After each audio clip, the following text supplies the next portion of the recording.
അങ്ങകലെ ഫലസ്തീനിന്റെ പൊന്നുമക്കളാ, ഓരോ വെടിയുണ്ടകൾക്ക് മുമ്പിലാ പടഞ്ഞു വീടുന്ന വാർത്തകളാ എന്റെയും നിങ്ങളുടെ ശ്രവണ പടങ്ങളിലേക്ക് ഓരോ ദിവസം സോഷ്യൽ മീഡിയകൾ എത്തിച്ചുകൊണ്ടിരിക്കുകയാണ്. പാവപ്പെട്ട ഫലസ്തീനിന്റെ മക്കളാ, നിരപരാധികളായ പൊന്നുമക്കളാ, സ്വന്തം വാപ്പ നഷ്ടപ്പെട്ടു, ഉമ്മ നഷ്ടപ്പെട്ടോ, ഒരു തുള്ളി ദാഹജലത്തിന് വേണ്ടി കഷ്ടപ്പെടുന്ന വാർത്ത എന്റെ പ്രിയപ്പെട്ടവരെ ഞങ്ങൾ നമ്മുടെ ചെവി കൊണ്ട് കേൾക്കുന്നുണ്ട്.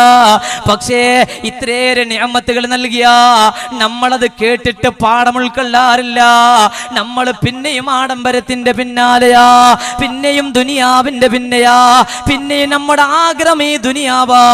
അല്ലാഹു തആല നമുക്ക് ബോധം നൽകി അനുഗ്രഹിക്കട്ടെ. എന്നിട്ട് ഖുർആൻ പറയുന്നുണ്ട്, ഉലൈക കല്ലൻആം,